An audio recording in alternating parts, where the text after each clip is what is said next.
Y yo traigo una palabra que Dios me dio hace como 1 año y medio. Yo la escribí, yo la tenía guardada y anoche me puse a buscarla cuando el hermano Raúl me informó. Y esta palabra, pues, es una enseñanza pequeña. Se puede hacer también una predicación, pero vamos a hacerlo algo corto, ¿verdad? Se llama el nuevo nacimiento. Es una enseñanza de lo que es el nuevo nacimiento. Yo les pido por favor su atención a todos. Buenas noches acá también, a los músicos.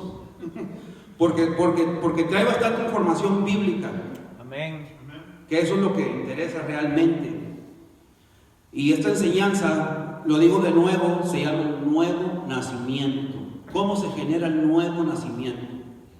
Yo le voy a pedir al hermano Raúl que me ayude con la Biblia, si trae su Biblia, ahorita que yo le diga, ¿verdad? Y dice que la escritura, la voy a leer, la dividí en 4 pasos. La escritura es bastante clara cuando dice que Jesús desarrugó y desmanchó y lavó su iglesia y quitó toda cosa semejante a la suciedad de nosotros, metiéndonos a la lavadora, que es su palabra, y el jabón, que es su sangre, metafóricamente hablando, para que me entiendan. Amén. Vamos descubriendo un poco sobre esto en la escritura. Hermano Raúl, busque Santiago capítulo 1 verso 18. Santiago capítulo 1 verso 18. Amén. El de su voluntad nos hizo nacer por la palabra de verdad, para que seamos primicias de sus criaturas. Amén, gracias. Dice ahí Santiago 1:18 que Jesús por su propia voluntad, o sea que Él es Dios, porque Él lo hizo de su propia voluntad. Y un ser creado como los ángeles, bíblicamente hablando, nunca hicieron nada de su propia voluntad. Hay una secta que dice que Jesús es un ángel, un ser creado por Dios. Y si Jesús es un ángel, no pudo haber hecho nada de su propia voluntad. Aquí dice que Jesús de su propia voluntad nos hizo nacer por la palabra de verdad. Amén. Somos nacidos por la palabra de verdad. Aquí la palabra es bastante entendible. Cuando Jesús dice como una persona nace de nuevo, y este nacer de nuevo no es por un milagro ni por una experiencia mística como caerse al piso. Nadie nace por ver un milagro. Eso te emociona y te alegra, pero no te trae el nuevo nacimiento, sino que Santiago en 1:18 dice que es por la palabra que somos nacidos de nuevo. Amén. Vamos descubriendo. En el Evangelio de Juan, capítulo 3, dice el apóstol Juan, guiado por el Espíritu Santo, o sea que él es lo que escribió, lo escribió guiado por el Espíritu Santo, no de su propia mente carnal, ni por sus buenos deseos. Que vino de noche un principal de los judíos a visitar a Jesús. La Biblia dice que era un principal, o sea que era un comandante en jefe de la palabra de Dios, dada a Moisés y a los profetas. En otras palabras, Nicodemo sabía la escritura al pie de la letra. Él era un teólogo de teólogos. Él sabía la palabra, pero algo le faltaba. Veamos, la escritura dice que vino de noche a Jesús por miedo a los judíos. No quiero profundizar yo en esto de que el miedo que él tenía de los judíos de venir a ver a Jesús de noche, o sea, vino a escondidas. Este hombre Nicodemo reconoció que Jesús venía de parte de Dios como maestro, o sea, por la forma en que Jesús enseñaba y por las señales y milagros que Jesús operaba. Nicodemo le dice en el verso 2, Rabí, sabemos que has venido de Dios. Fíjese que le dice aquí, sabemos. O sea que los judíos sabían que Jesús venía de Dios, pero no quisieron reconocerlo. Ojo que le dijo sabemos, o sea que los judíos lo sabían, pero no lo quisieron reconocer. Nicodemo sí lo reconoció. Y como decía Pito hace rato en la oración, no me avergüenzo de decir que te necesito, y espero que todos nosotros y yo también no nos avergoncemos de ser aleluyas, porque somos aleluyas. Y el aleluya mayor es Jesús, dice en el libro de Apocalipsis. Él es el aleluya. ¿Verdad? Jesús vino a los judíos y los judíos no lo recibieron, que no nos pase lo mismo a nosotros. Alabado sea. Amén. Le dice Nicodemo: Rabí, sabemos que has venido de Dios por las señales y por la forma en que tú enseñas. Nicodemo discernía algo, ¿verdad? Pero Jesús, como siempre, nunca se anda con rodeos. Jesús le dice en el verso 3, dice: Nicodemo, si no naces del agua y del Espíritu, no puedes entrar en el reino de los cielos. Y Nicodemo, pensando que él ya lo sabía todo, por ser un teólogo de teólogos de la palabra, fue confrontado con lo que Jesús le dijo. Y Nicodemo le respondió: Maestro, pues ¿cómo puede hacerse esto? Y en el verso 5 Jesús le da la respuesta: el que no naciere del agua y del Espíritu no puede entrar en el reino de Dios. Aquí, cuando se refiere, estamos hablando del nuevo nacimiento. Amén. Cuando se refiere a que tenemos que nacer del Espíritu, quiere decir que para que en una persona repose el Espíritu Santo, para que en mí pueda reposar el Espíritu Santo,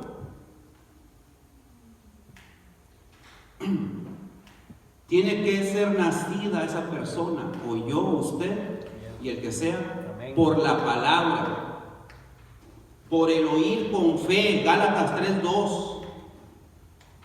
Ahorita vamos a descubrir, este es un punto muy importante aquí, el agua de la que debemos de nacer, que le dijo Jesús a Nicodemo, ¿verdad?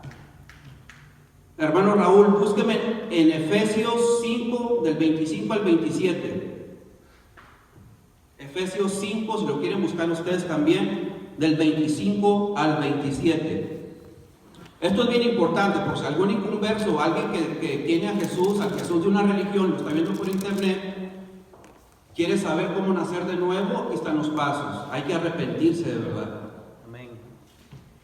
Maridos, amad a vuestras mujeres, así como Cristo amó a la iglesia y se entregó a sí mismo por ella, para santificarla, habiéndola purificado en el lavamiento del agua por la palabra, a fin de presentársela a sí mismo una iglesia gloriosa, que no tuviese mancha ni arruga ni cosas semejantes, sino que fuese santa y sin mancha. Amén. Dice Efesios 5, del 25 al 27, lo que le acaba de leer el hermano Raúl. La palabra dice que Cristo amó la iglesia y se dejó crucificar por ella. ¿Y sabe cómo se crucificó? Aparte de que fue clavado, lo que cantaban los muchachos ahorita, con una corona de espinas, ¿verdad? Dice que amó tanto a la iglesia, se dejó crucificar por ella.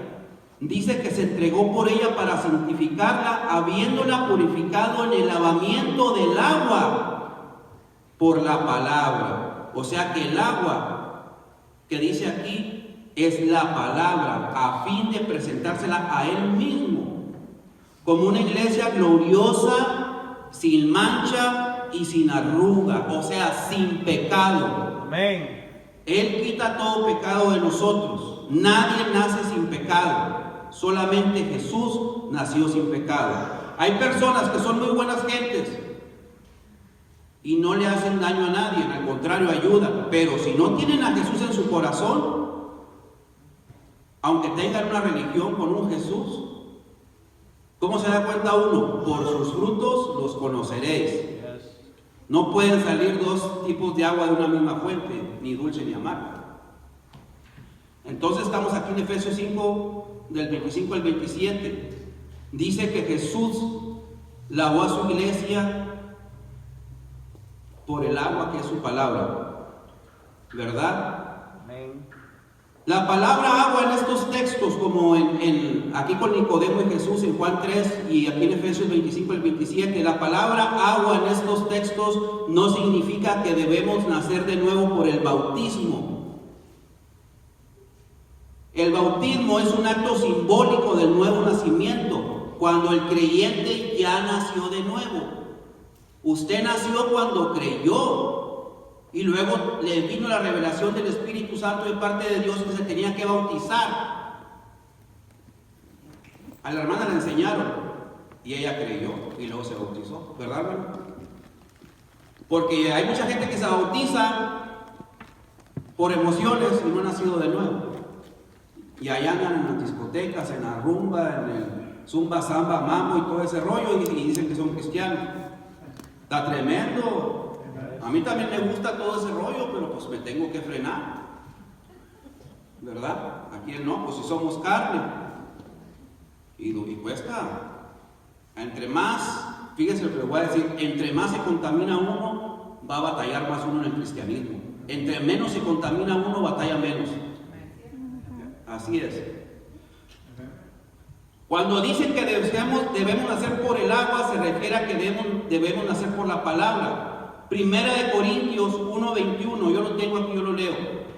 El apóstol Pablo lo dice de esta manera, en Primera de Corintios 1, verso 21. Dice que Dios se dispuso a salvar a los creyentes por la locura de la predicación. ¿Cómo a Dios le plació que la gente debe de nacer de nuevo? Por la locura de la predicación. Así dice el apóstol Pablo, no lo digo yo. Dice, a Dios le plació que los creyentes se salven por la locura de la predicación. ¿Y por qué dice la locura? Porque usted va y le predica a alguien del mundo y te está loco, ridículo con ese Cristo que traen ahí, aleluyas. Pero Cristo lo reservó para los niños y se los escondió a los que se creen sabios. Por eso tenemos que ser mansos y humildes. Si cuesta, ¿verdad? Yo no digo que no. Y es obvio que aquí se refiere, donde dice Pablo que a Dios le plació a salvar a los creyentes por la locura de la predicación, se refiere a la predicación de la palabra. Porque si yo les predico, el hermano Nelson, ¿verdad? Pues yo no predico. Que venga el hermano Nelson aquí, que haya 3 inconversos y predica algo de la prosperidad, no se van a salvar. No se van a salvar. Tienen que predicarles la palabra del arrepentimiento para que el creyente se pueda salvar. También en el Evangelio de Juan, ya voy terminando, en el mismo Evangelio de Juan, estábamos en Juan primero y luego nos brincamos a Efesios y ahora volvemos a Corintios, ahora volvemos a Juan capítulo 9. Juan capítulo 9 es una historia que todos nos sabemos, hasta los inconversos. Dice que Jesús sanó a un ciego de nacimiento, escupiendo en tierra. Yo cuando lo leí por primera vez se me hizo bien loco, hasta como asco me dio, no sé cómo. ¿Por qué? Porque yo venía apenas ahí, ¿verdad? Son cosas que lo sacan a uno de onda la primera vez. Dice que escupiendo en tierra y haciendo lodo con la saliva y untando el lodo en los ojos del ciego. Y el ciego, Jesús le dijo, ve y lávate en el estanque de Siloé. Y Siloé dice la palabra que traducido es el enviado, ¿verdad? Y el enviado todos sabemos quién es, Jesucristo. Entonces, Jesús le dice, ve y lávate en el estanque de Siloé. Y el ciego se lavó con el agua del estanque de Siloé y regresó viendo. Él fue sanado por esa locura que hizo Jesús. Ante los ojos del mundo es una locura. Esas cosas nosotros ya no las debemos de repetir, de andar escupiendo en tierra, hacer lodo y ponérselo a los ojos de un ciego. Porque lo practican en las iglesias, en ciertas iglesias, digo que en todas. Nosotros podemos orar por un ciego y si a Dios le place, Dios lo sana, ¿verdad? Todos los milagros que Jesús hizo, los que quedaron registrados en la Biblia, tienen un significado y este no es la excepción. Aquí el lodo significa el pecado, la suciedad, el velo que tenemos puesto, la separación que hay del no creyente con el verdadero Jesús, la maldad. Nacemos con la maldad. A un niño no lo enseñamos a portarse mal cuando nace, porque ya viene con eso, tienes que enseñarlo a portarse bien. El lodo en este milagro representa la suciedad con la que venimos a los pies de Jesús.